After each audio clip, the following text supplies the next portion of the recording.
तो हेलो लोगोफोर बरायबाय बड' जब इनफो यूट्यूब चेनेलाव आसा खालामो नोंथांमोना गासैबो मोजां दङ दा फाइनाली जाय नोंथांमोना सेलेक्टेड जाबाय स' नोंथांमोननि थाखाय गोदान नटिस रिलिज खालामबाय जे नोंथांमोना बबेयाव थांनांगोन आरो बोरै एपइन्टमेन्ट लेटारखौ लायनांगौ दा बिदिब्ला जों नायगोन बेयाव नोंथांमोना जायफ्रा सेलेक्टेड जाबाय कनस्टेबलाव बेयाव बुंदों नोंथांमोना कानापारायाव थांनांगोन मोनसे ग्राउन्ड दङ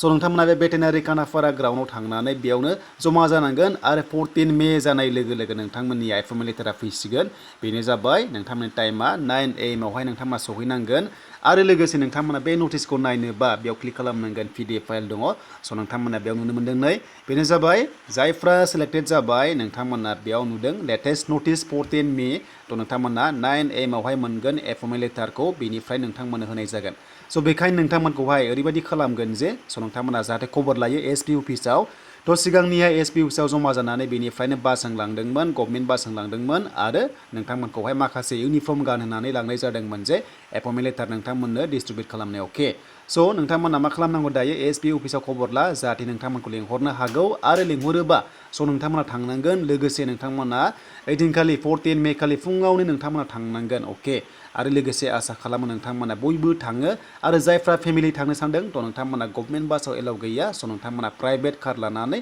स' नोंथांमोना थांफानो हायो नायनो हायो नाथाय बेयाव नोंथांमोना एलाउ गैया फेमिलियाव अके स' नोंथांमोना जायफ्रा फेमिलि थांनो सानदों स' नोंथांमोना एक्सट्रा कार लानानै बा एक्सट्रा गारिजों नोंथांमोना थांनो हागोन नाथाय जायगाया जाबाय भेटेनारि कानापारा ग्राउन्ड स' नोंथांमोना बेयावनो थांनांगोन दा बेनिसोमोन लोगोफोर लेटेस्ट आपडेट आसाम पुलिसनि एपइन्टमेन्ट लेटार राननाय स' नोंथांमोना बेयाव मोनगोन आरो सेकेन्ड लिस्ट फैला बेनिफ्राय नेक्स्ट रिजाल्टआ माला फैयो बेनिसो आपडेट मोनोबा थ' नोंथांमोनजों शेयार खालामगोन स' लोगोफोर बे भिडिअखौ हानायसेबां शेयार खालाम जाहाथे बयबो मिथियो बड' जब इनफो इउटुब चेनेलाव थ' नोंथांमोना जेब्लायबो नायबाय था जाहाथे गोदान गोदान आपडेट मोननो हायो